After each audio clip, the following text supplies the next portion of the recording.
Hi there, YouTube. So this is a new venture for me. I've been posting quite a few of these plant care videos essentially on Instagram. So I thought I'd open this up into a different platform, try YouTube out for a change. Hopefully I'll be posting videos regularly, maybe 2 or 3 times a week. And if you like these videos, please do hit the like button down below and subscribe as well to be notified every time that I bring up some more of these videos. And yeah, let's dive into this. I think for the first video, I thought I'd spotlight one of my most favorite, not rare, but slightly more uncommon to get these days, philodendrons, and you might be able to see it in the screen at the moment. This is the Variegated Burle Marx or Burle Marx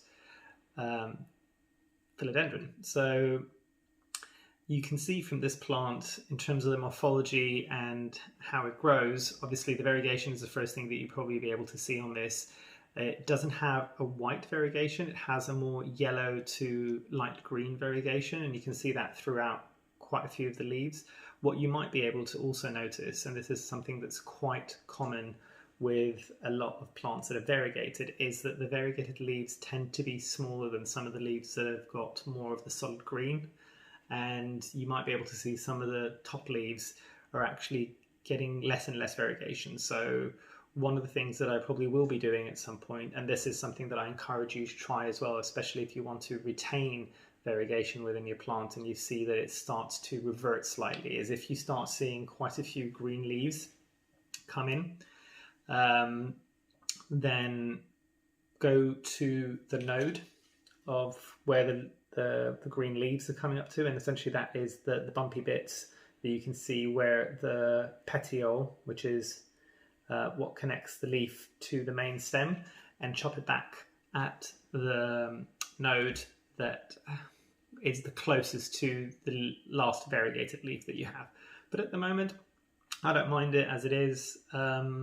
Something else to kind of talk about in terms of the leaves, obviously the leaves can be quite long. They're kind of a bit like sword shaped, and there is some small bit of ruffling essentially within the leaves as well. Now, as with most of my aroids and specifically my philodendrons, I have got this planted up in terracotta, and please do excuse the state of the terracotta, but essentially you can see what you can see is all the salts that are getting pulled through the terracotta, and I use my light airy soil mix as well. And I do have that video on how I create that soil mix on Instagram, but I will be doing a video on here as well, don't worry, and I will talk you through what I do, at least for my aroid soil mix. So one of the other things you might be able to see in this plant is that it's got very substantial aerial roots, and these are the roots normally that it would use to attach itself to trees if it's going to climb up something. But as you can see from myself, I've only used stakes to kind of hold this plant up rather than using something like a moss pole. But plant seems to love it a lot. It doesn't seem to have stopped growing for quite some time now. I actually got this 8 or 9 months ago, and I got this as a 3 or 4 leaf small plant.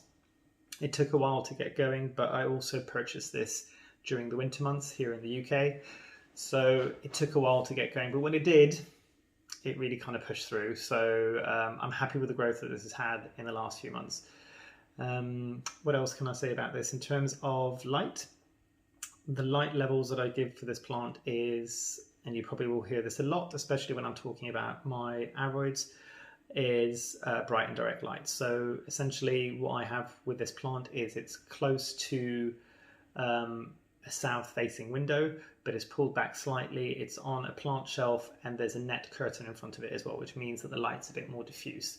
Something that people don't talk about, specifically in cloudier countries like the UK, is during the winter time, what worked in the summer doesn't always necessarily work in the winter, because here for a large part of the winter we get very grey skies.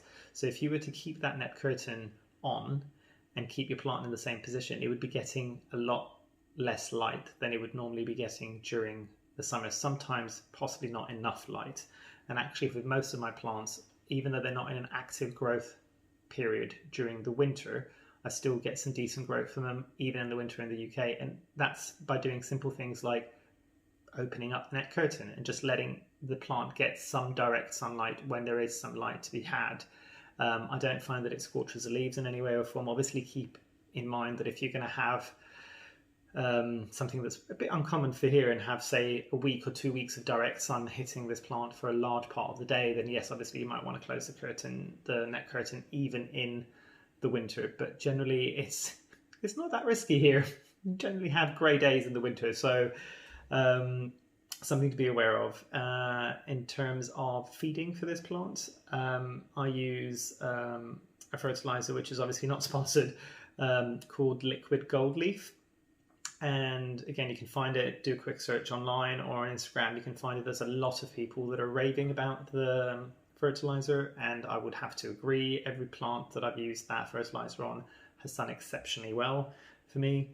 I think they definitely, obviously, provide the fertilizer in the UK. I think they've started shipping to some places in Europe. I don't know whether or not they are sending that out to the US just yet, but I know some people within the plant community, what they do now in the States when they wanted to try it is they'll get a big enough group of them together and they'll order quite a few bottles and just get it shipped over once to the US, and then people can try it there as well. But it is excellent, essentially. What else can I say about this? Another thing as well is you might be able to see that it branches quite readily, more so than other philodendrons, actually, because other philodendrons, if you want to get them to branch, what you'd need to do is chop and propagate, essentially, and then what you will see is from where you've chopped the plant, you'll get a splitting of the stem and you'll start seeing branching happening. But this one does it a bit more readily, actually, so definitely an interesting philodendron to try out. As I said, it's not necessarily rare these days. It's definitely uncommon. You won't be able to find this in a regular plant store or even a garden centre. But if you want to try something a bit more unique, this is definitely one that if you do find one, snap it up. As I said, for me at least, is grown like a weed. So definitely one to try out, especially if you're beginning. I found that this is not as fussy as certain other plants in terms of humidity, because people will tell me that, look, you're not talked about humidity, and that's quite important for a lot of these tropical plants. This one has always been in my plant room, which is usually about 70% humidity, 60 to 70% humidity, even in the winter as well with the heating on.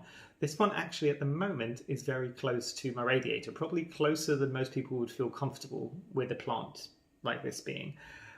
But it's doing all right, to be fair. So I don't think this is as fussy as some of the other plants when it comes to humidity. So possibly one to try out in your own environment as well.